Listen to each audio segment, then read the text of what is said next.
La matinale de Radio Classique avec David Abiker. Et Christian Macarian pour l'écho du monde à 7h42. Bonjour Christian. Bonjour David. Mark Rutte, le Hollandais, le secrétaire général de l'OTAN, fait face à une levée de bouclier après avoir déclaré que l'Union européenne pouvait continuer à rêver si elle envisage de devenir indépendante des États-Unis en matière de sécurité et de défense.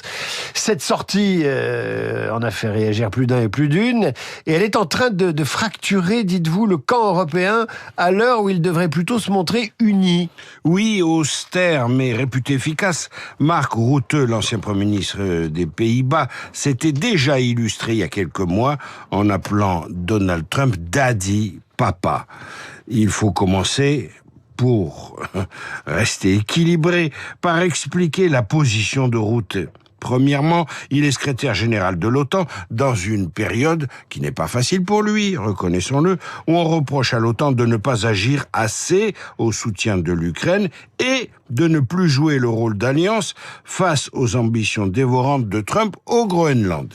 Deuxièmement, lorsque M. Rutte fait valoir que les nations européennes devraient dépenser 10% de leur PIB au lieu de 5% comme le prévoit l'objectif actuel pour compenser la perte du soutien de Washington, si ça arrivait un jour, eh bien quand Rutte parle ainsi, il pense au parapluie nucléaire dont les Européens devraient se doter d'ardard s'ils perdaient la protection américaine. Donc, Rutte défend l'existence de l'institution qui préside. On ne peut pas le lui reprocher. Il ne va évidemment pas vous dire que l'OTAN est morte. Il ne va pas faire comme Emmanuel Macron qui avait déclaré il y a 7 ans que l'OTAN était en état de mort cérébrale. Tout à fait. Mais... et car il y a un gros mais, ce qui donne profondément tort à Mark Rutte est l'attitude même de celui qu'il appelle si tendrement Daddy. Oui, c'est Trump qui ne veut plus de l'OTAN. Ce n'est pas l'OTAN qui a décidé de rompre avec les États-Unis. Rutte est à contre-courant et il est allé encore plus loin cette semaine. Il a exhorté les députés européens à veiller à ce que l'Ukraine puisse utiliser une partie conséquente du prêt de 90 milliards d'euros accordés par l'Union européenne à Kiev, dans le cadre du programme d'aide SAFE, pour acheter des armes américaines au détriment des armes européennes.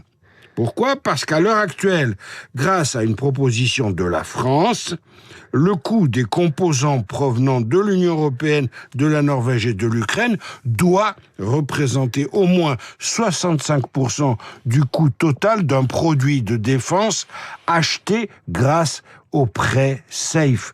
Monsieur Rutte veut favoriser davantage le matériel américain. Alors, est-ce qu'il se soucie davantage de l'OTAN ou de l'Union européenne ? Eh bien, il s'emploie, en bon politicien qu'il est, à recoller les morceaux entre Américains et Européens, à offrir une porte de sortie à Trump, comme il l'a fait, on l'a tous vu, à Davos, sur la question du Groenland.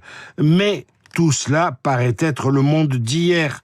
Du point de vue des intérêts européens, aujourd'hui, il faut d'urgence lancer le grand projet de la souveraineté et accélérer l'autonomisation militaire, mais encore une fois, sans perdre de temps. Exemple, il ne faut plus dépendre du gaz russe, comme l'Union européenne a su parfaitement le faire. Je rappelle que la part de la Russie dans les importations de gaz par gazoduc dans l'Union européenne a chuté en passant de plus de 40% en 2021 à environ 11% en 2024. Mais cette performance a un revers. Elle se double de notre objectif. Aujourd'hui, il ne faut pas dépendre du gaz américain, car Trump, profitant de la baisse des importations de gaz russe, et dans un mélange inénarrable de business et de géopolitique, Trump s'emploie à contraindre les Européens à acheter en masse du gaz américain, donc du GNL, du gaz naturel liquéfié. Alors, juste une question pour finir. Cher Monsieur Rutte, geachte Heer, faut-il encore parler d'alliance atlantique ou de la nouvelle bataille de l'Atlantique? Geachte Heer.